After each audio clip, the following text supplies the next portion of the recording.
အားလုံးပဲမင်္ဂလာပါခင်ဗျာကျွန်တော်ရဲ့ Lantet A1D channel ကနေပြန်လည်ကြိုဆိုလိုက်ပါတယ်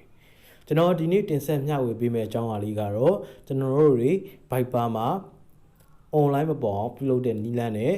ကျွန်တော်တို့ရဲ့ Viber ပေါ့နော်ကိုယ့်ရှီကိုတခြားတစ်ယောက်ကနေပြီးတော့စာပို့တဲ့အခါမှာပေါ့နော်ကိုကဖက်လိုက်တယ်အဲ့ဒီဖက်လိုက်တဲ့အချိန်မှာတခြား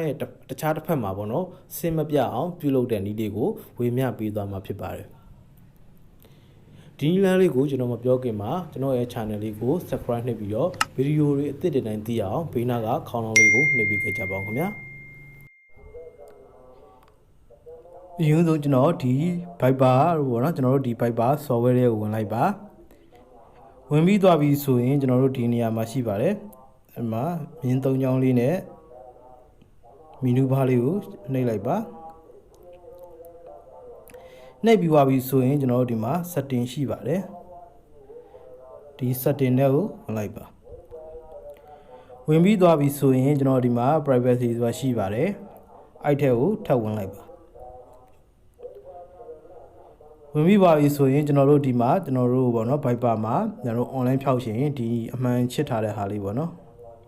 ဒီဟာလေးပေါ့ဒီအမှန်ချစ်ထားတာတွေကိုဖြောက်လိုက်ပါ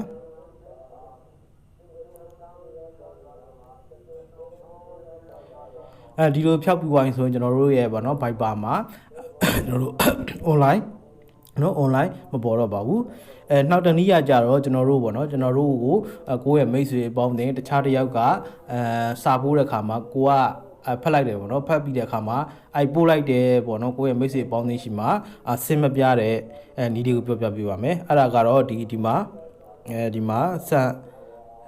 status ဆိုရှိပါတယ်အဲ့ဒါလေးကိုဒီမှာအမှန်ချစ်ထားတာလေးပေါ့နော်အဲ့ဒါလေးကို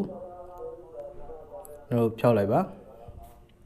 အဲ့လိုဖြောက်ပြီးသွားပြီဆိုရင်ကျွန်တော်တို့ပေါ့နော်ကျွန်တော်တို့ရဲ့အပေါင်းအသင်းမိတ်ဆွေတွေတခြားတစ်ယောက်ကကျွန်တော်တို့ Viber ကစာပို့တယ်အဲ့ပို့လိုက်တဲ့အခါမှာကျွန်တော်တို့ကဒီစာကိုဖတ်ပြီးတဲ့အကြောင်းကိုပို့တယ်ပေါ့နော်အခြားတစ်ယောက်ပေါ့နော်ကိုယ့်ရဲ့တငယ်ချင်းမိတ်ဆွေစီမှာစင်မပြဘူးပေါ့နော်ပြီးတော့ဒီမှာကျွန်တော်တို့ဒီပေါ့နော်ဒီမှာshare online status ဆိုတာရှိပါတယ်အဲ့ဒါတွေကိုပြန်ပြီးတော့ပေါ့နော် online ပေါ်စေခြင်းနဲ့ဆိုဒီနားကပေါ့နော်ဒီနားမှာအမှန်လေးပြန်ချစ်လိုက်ပါချစ်ပြီးသွားပြီဆိုတော့ကျွန်တော်တို့ပေါ့နော်24နာရီတော့ပြန်ပြီးတော့စောင့်ပြရပါတယ်ဟုတ်ကဲ့ပါဗျာဒီလမ်းလေးကိုအားလုံးပဲနားလည်ကြလိမ့်မယ်လို့ထင်ပါတယ်ဒီဗီဒီယိုလေးကိုကြည့်ရှုပြီးသွားပြီဆိုရင်တော့ကျွန်တော်ရဲ့ channel လေးကို subscribe နှိပ်ပြီးတော့ဗီဒီယိုတွေအသစ်တွေတိုင်းသိအောင်ဘေးနားကခေါင်းလုံးလေးကိုနှိပ်ပေးခဲ့ကြပါဦးခင်ဗျာ